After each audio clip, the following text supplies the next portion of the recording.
Halo semua, akhirnya gue hari ini bisa hadir lagi nih di depan kamera untuk suatu laptop yang agak unik. Gue tau lu pada semua pada nanyain gue masalah laptopnya AMD yang harusnya rilis. Itu tenang aja, gue udah pegang, lagi proses review, harusnya minggu depan naik.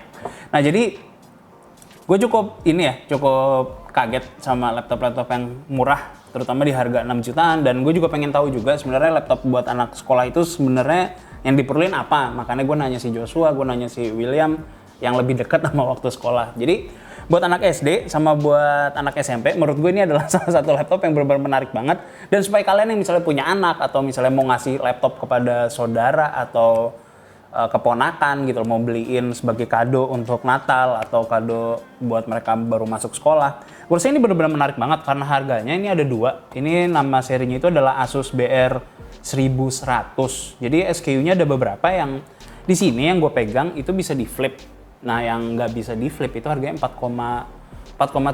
Nah yang bisa di flip ini harganya 5,9 ya setahu gue. Cuman ini harga, gue lihat sih di harga toko, gue lihat di product page-nya ya. Jadi mungkin harganya bisa murah kalau kalian beli di toko langsung. Biasanya kan karena ya biasanya nggak sesuai sama MSRP. Gue nggak tahu, malah kan juga bisa lebih tinggi. Tapi harusnya sih nggak mungkin lebih tinggi dari harga 5,an untuk yang laptop gue pegang. Nah jadi biar kalian atau misalnya buat yang nonton nih, misalnya bapak-bapak yang punya anak terus anaknya minta, misalnya masih SD terus minta, nggak apa, gue perlunya laptop yang ada GTX misalnya 1060 atau misalnya GTX 1650, 1660 atau bahkan minta RTX 2060 atau 3060. Enggak, karena di SD yang gue coba riset, mereka nggak memerlukan itu.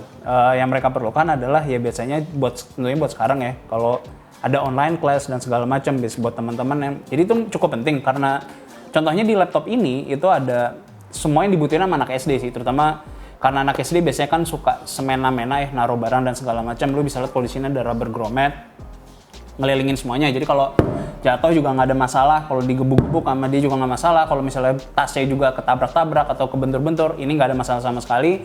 Depannya juga kokoh dan emang dibuatnya juga sengaja karena plastik itu kan nggak bisa bengkok dan segala macam, selalu akan balik lagi. Terus untuk keyboardnya juga water resistant. Cuman nggak se-water resistant yang laptop waktu itu gue review ya. Jadi jangan disiram atau jangan di shower ke laptop seperti ini. Tapi setidaknya ini spill proof lah. Jadi kalau misalnya ketumpahan doang, ini masih aman. Jadi balik lagi, aman banget buat bocah-bocah atau anak SD yang menggunakan ini. Terus juga udah drop resistant, terus gampang buat dibukanya. Terus ada apa lagi? Oh, ada dual kamera. Nah ini yang gue sebenarnya agak cukup bingung ya. Tadi gue sama David sama Joshua gue cukup menanyakan. Jadi kan kameranya ada dua nih, ada di sini sama satu lagi di sini. Nah coba tolong di kolom komen yang ngerti kamera yang di sini itu sebenarnya buat apa sih? Karena yang si Joshua nggak tahu, gue nggak tahu. Nah tadi si David bilang ini adalah opsi kalau lu menggunakan monitor. Jadi kayak lu menggunakan ini nih HDMI port yang ada di sini. Jadi lu bisa menggunakan ini, lu lipat, terus lu connect. Jadi kameranya bisa kayak gini.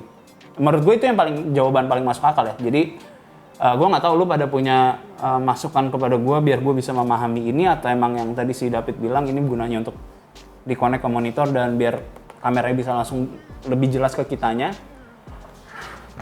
Ya itu paling masuk akal, cuman nggak tahu ya aslinya seperti apa dan tujuan utamanya apa. Karena gue nyari di product page-nya juga gue nggak melihat penggunaan orang menggunakan yang ada di atas keyboardnya sih. Walaupun posisinya soalnya kan kalau kita pakai normal ya dia ngadepnya pasti ke atas kan. Terus juga ada updatean untuk Windows 11 juga yang menurut gue akan benar-benar berguna banget ya untuk laptop seperti ini. Karena ini udah touchscreen juga, kalian bisa menggunakan stylus. Nah cuman kenapa gue bilang untuk anak SD sampai SMP lah maksimal, karena dari spesifikasi. Jadi spesifikasinya kita cuma dapat ya Intel Celeron 4500, terus RAM-nya juga cuma 4 GB dan untuk storage-nya cuma dikasih 120 GB NVMe. Nah, yang tentunya juga menarik buat anak-anak sih gue rasa karena emang menggunakan battery life-nya cukup baik ya, 8 sampai 9 jam, maksimal 10 kalau kalian turunin brightness-nya. Nah, untuk display-nya sendiri sih maksimal cuma 200 nits. Terus juga untuk resolusi cuma 720 atau 768. Jadi emang benar-benar kecil banget. Jadi semua itu difungsikan untuk anak-anak SD yang emang penggunaannya itu cuma ngetik, cuman apa lagi ya?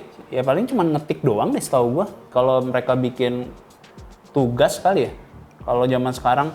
Terus kalau buat editing sih emang gua rasa emang udah benar-benar berat banget ya. Bahkan gua bilang kalau untuk productivity masih kencengan kayak ROG Phone.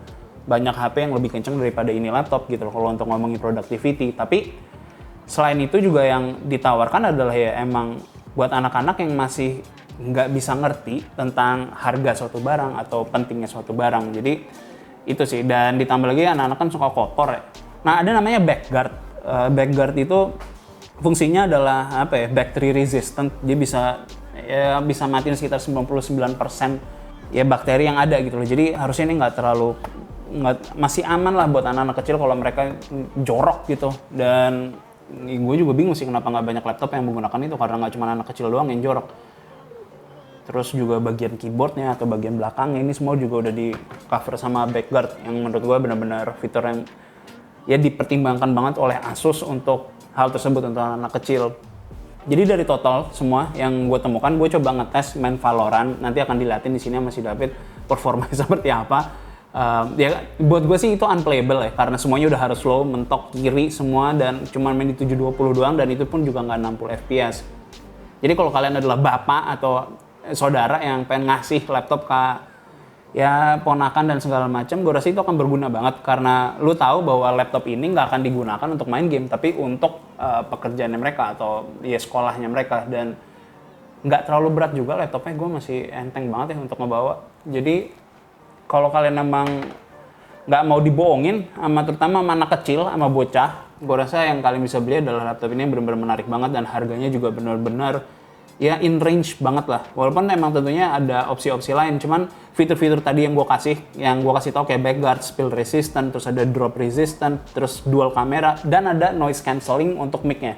Jadi itu benar-benar fitur yang benar-benar menarik banget buat anak sekolah ya. Dan gue di sini nggak akan ngasih benchmark tentang laptopnya terlalu banyak. Terus juga untuk masalah keperluan I/O juga udah lengkap. Kalian dapat HDMI, kalian udah dapat USB, ada Type-C, ada 3,5 mili port, terus sebelah kanan juga ada Ethernet. Jadi ya overall menurut gua cocok banget sih buat anak sekolah. Dan kalau kalian mau ngasih ke saudara atau kalian adalah bapak-bapak yang anaknya sekarang udah mau masuk SD, gua rasa ini opsi yang menarik banget daripada beliin misalnya kayak G15, G14 yang harganya 20-30 jutaan. Ya kalau ngomongin sesuai fungsi dan keperluan, gue rasa ini adalah laptop yang sangat baik untuk anak SD. Jadi sekian untuk review singkat gue, and see you guys next time.